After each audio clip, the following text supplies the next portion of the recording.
Salam, salam kasih, damai, dan sejahtera. Tuhan memberkati, menyertai, dan melindungi. Bunda Penolong Abadi, Our Lady of Perpetual Help, Roman Latius, Italia, 1495.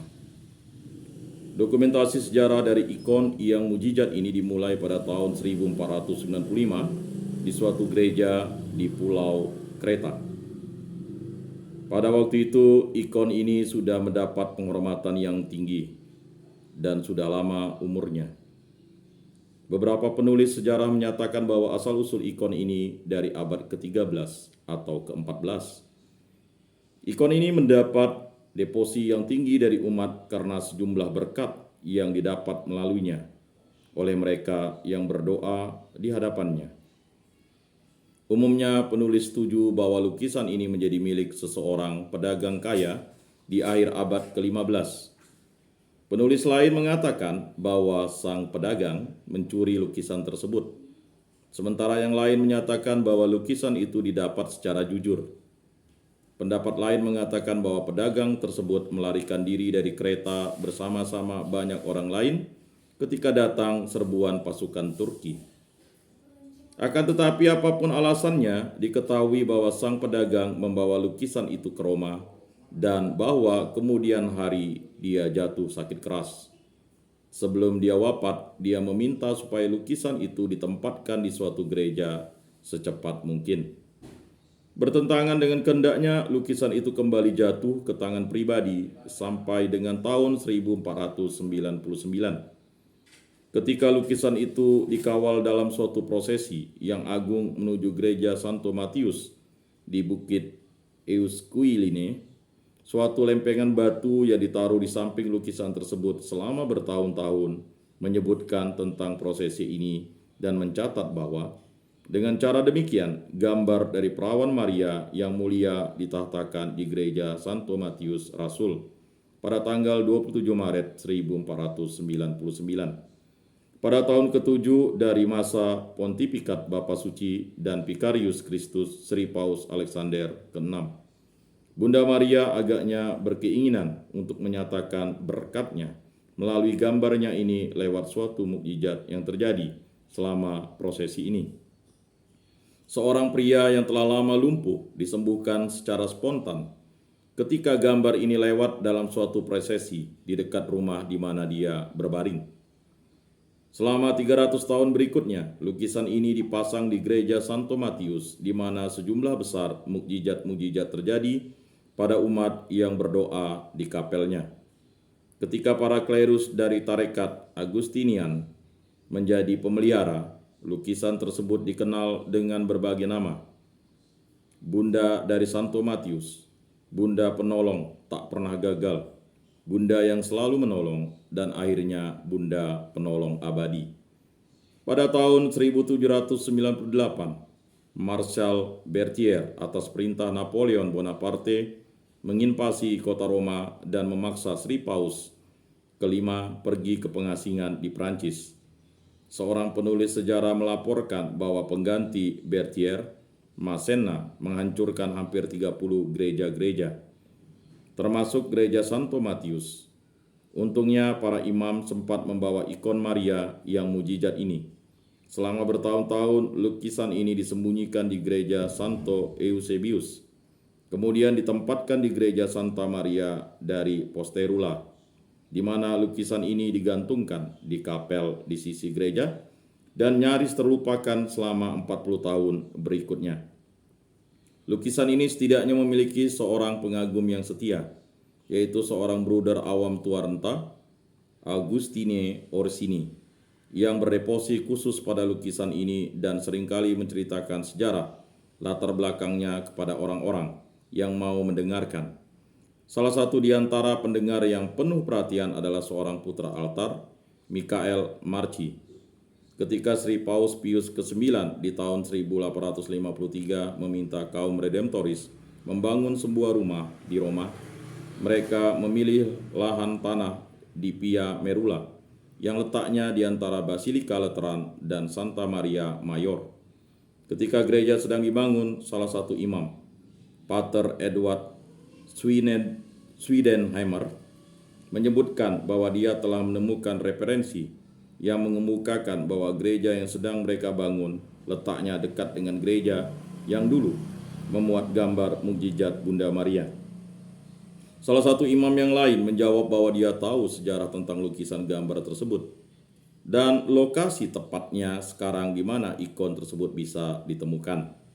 Sang imam tidak lain adalah mantan putra altar, Michael Marci. Setelah mengetahui letak gambar tersebut, Vicarius Jenderal Tarekat Redemptoris, Pater Nicholas Mauron, beraudiensi secara pribadi dengan Sri Paus. Sri Paus mendengarkan rencananya untuk mengembalikan gambar tersebut ke situs di mana gambar tersebut telah ditahtakan selama nyaris 300 tahun. Sri Paus lantas teringat ketika dia masih kecil, dia pernah berdoa di depan ikon mukjizat tersebut di gereja Santo Matius. Sesuai dengan kehendak Sri Paus, gambar tersebut lantas diberikan oleh kaum Agustinian kepada gereja di bawah asuhan Tarekat Redemptoris, yaitu Santo Alphonsus. Kembalinya gambar Bunda Maria yang penuh kemenangan ke situs yang dipilih oleh Bunda Maria terjadi pada tanggal 26 April 1866. Selama pemindahan ini terjadi dua penyembuhan yang menyolok. Yang pertama adalah penyembuhan seorang anak laki-laki yang terkena infeksi meningitis, radang infeksi selaput otak. Sedang yang kedua adalah mukjizat penyembuhan seorang gadis lumpuh yang kembali dapat menggunakan kakinya. Belum pernah sebelumnya suatu lukisan Bunda Maria mendapat perhatian begitu besar dari Sri Paus seperti lukisan ini mendapat perhatian dari Paus Pius IX. Beliau tidak hanya pernah berdoa di hadapan lukisan tersebut sewaktu dia masih kecil, akan tetapi dia jugalah yang menyetujui pemindahannya. Persetujuannya diakui pada tanggal 23 Juni 1867 ketika ikon tersebut ditahtakan oleh Vatikan. Perayaan dipimpin oleh Patriark Latin Konstantinopel yang menunjukkan popularitas ikon tersebut di kalangan umat Kristen Ritus Timur. Sri Paus Pius IX juga menetapkan tanggal perayaan lukisan Bunda Maria tersebut, yaitu pada hari Minggu sebelum pesta kelahiran Santo Yohanes Pembaptis. Dan lewat suatu dekrit yang dikeluarkan bulan Mei 1876, dia menyetujui suatu kedudukan dan misa bagi kongregasi penebus yang Maha Kudus, Tarekat Redemptoris, ketika Confraternity dibentuk di sebuah penjuru Eropa. Sri Paus menggabungkan mereka di tahun 1876 ke dalam suatu Konfraternitas Agung Bunda Maria Penolong Abadi dan Santo Alphonsus. Namun Sri Paus sendiri tercatat sebagai yang pertama di Konfraternitas Agung tersebut, dan dia termasuk yang pertama yang mengunjungi lukisan tersebut di rumah barunya. Devosi pada ikon mukjizat ini menyebar luas dengan cepat sampai ke daratan Amerika Serikat. Pada tahun 1870, ketika kaum Redemptoris diminta untuk membangun suatu gereja misi di Roxbury, tidak jauh dari kota Boston, mereka mendedikasikan gereja kecil tersebut kepada Bunda Penolong Abadi. Mereka menerima salinan pertama dari lukisan tersebut yang telah disentuhkan kepada lukisan yang asli. Sejak itu lebih dari 2.300 salinan dibuat dan disentuhkan kepada lukisan aslinya dan dikirim ke rumah-rumah lain milik tarekat tersebut. Suatu penelitian terhadap lukisan tersebut perlu dilakukan untuk memahami nilai artistik dan historis yang dikandungnya. Meskipun asal-usulnya tidak dapat dipastikan, diperkirakan lukisan tersebut dilukis pada abad ke-13 atau 14. Lukisan tersebut dilukis dengan gaya dua dimensi, sesuai dengan karakteristik umum ikon-ikon dan memiliki kualitas yang sudah kuno. Semua huruf-huruf yang tertera adalah alfabet Yunani. Inisial yang terletak di samping mahkota Bunda Maria menyatakan beliau sebagai Bunda Allah. Inisial yang terletak di samping kanak-kanak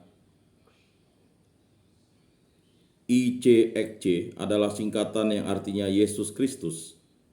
Huruf yang lebih kecil dekat malaikat di sebelah kiri mengidentifikasikan Santo Mikael, malaikat agung. Dia yang lebih kecil dekat malaikat di sebelah kiri mengidentifikasikan Santo Mikael, malaikat agung. Dia digambarkan sedang memegang tombak dan lembing dengan wadah cuka dan empedu dari sengsara Kristus. Malaikat di sebelah kanan diidentifikasi sebagai Santo Gabriel, malaikat agung yang sedang memegang kayu salib dan paku. Ketika gambar ini dilukis, lingkaran halo biasanya tidak umum disertakan. Karena alasan ini, sang artis membulatkan kepala dan kerudung Bunda Maria untuk menunjukkan kekudusan beliau. Halo dan mahkota emas ditambahkan lama sesudahnya. Madonna di lukisan ini tidak sesuai proporsi gambar dengan kanak-kanak Yesus karena yang artis ingin menonjolkan Bunda Maria di sini. Ada banyak daya tarik lukisan ini, mulai dari kenaipan sang artis yang ingin memastikan supaya identitas setiap karakter di lukisan tersebut diketahui, sampai ke sendal yang menggantungkan dari kaki sang putra. Ekspresi kanak-kanak Yesus yang ngeri menoleh ke samping ke peralatan penyiksaan yang dipegang oleh para malaikat sambil menggenggam erat tangan ibundanya. Selain itu, ekspresi wajah Madonna menunjukkan kesedihan bagi para pemirsa. Dengan kepalanya yang dengan lembut menyentuh kepala putranya dan dikelilingi oleh perangkat penyiksaan putranya di masa depan, dia tampak memandang menghibah, seolah berusaha memohon rasa kasihan dari mereka yang memandangnya. Tidak terhitung banyaknya mukjizat yang didapat lewat ikon ini sejak pertama kali didokumentasi sejarah di tahun 1495. Sampai tahun-tahun belakangan ini, semua ini tampak memberikan kesaksian yang menggunung dan bukti bahwa ikon ini beroleh berkat khusus dari Bunda Maria. Lukisan yang mujizat ini masih ditatakan di atas altar gereja Santo Alfonsius di Roma. Puing-puing reruntuhan gereja Santo Matius di mana lukisan tersebut pernah ditatakan selama hampir 300 tahun bisa ditemukan di pekarangan biara Tarekat Redemptoris. Santa Maria Penolong Abadi, doakanlah kami. Salam, salam kasih, damai dan sejahtera, Tuhan memberkati, menyertai, dan melindungi.